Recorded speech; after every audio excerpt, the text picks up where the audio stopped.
Air commodore साहब, विदेश मंत्री ने जो बातें वहां पर कही और खासकर उस इंटरव्यू के बाद भी, आपको लगता है इसके बाद अब अमेरिका के रवैये में, खासकर जब ईरान युद्ध खत्म हो चुका है, हम किसी परिवर्तन की उम्मीद करें?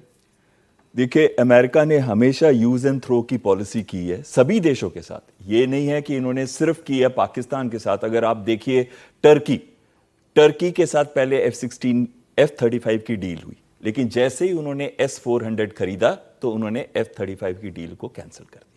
अब सुना है कि वापस कर रहे हैं, क्योंकि वो S-400 अब वो बेचना चाहता है टर्की, शायद भारत को या पाकिस्तान को। तो ये एक दूसरी चीज आती है। तीसरी चीज आती है कि जो ये क्वाड है, ये मीटिंग का क्या इंपॉर्टेंस है। क्वाड 4 देशों का है इंडो पैसिफिक के लिए। हम बात करते हैं free and open Indo Pacific. और दूसरी चीज क्या बात करते हैं? दूसरी चीज बात करते हैं हम कि इसके अंदर सबके लिए रूल बेस्ड ऑर्डर होगा। रूल बेस्ड ऑर्डर का मतलब है कोई अपनी दादागिरी नहीं दिखाएगा। और जो ये चीजें हो रही हैं इंडो पैसिफिक में, उसमें दादागिरी कौन दिखा रहा है? चीन दिखा रहा है। अब हम आते हैं टेररिज्म के ऊपर भी। तो इसका मतलब है कि हम जो मर्जी कह लें, इकोनॉमिक डेवलपमेंट, हम चाहे कितना भी हम कोऑपरेशन कर लें 4 देशों के अंदर, इसका मतलब एक ही है, वो है कि चाइना को कंटेन करना। ये चीज हमें माइंड में रखनी है। अब आता है दूसरा, क्वाड के देश जो है 4 इंपॉर्टेंट देश हैं, चाहे वो भारत है, यूएस है, ऑस्ट्रेलिया है, या फिर वो है जापान।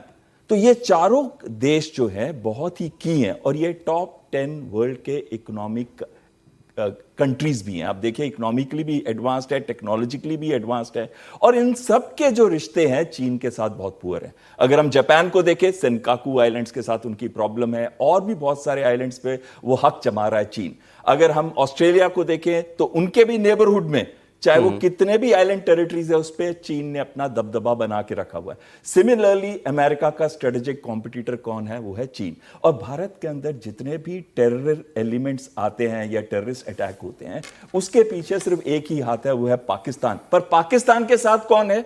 चीन। तो अगर चीन का सपोर्ट ना हो पाकिस्तान को, तो शायद उसमें फिर भी डर आए, फिर भी खौफ आए।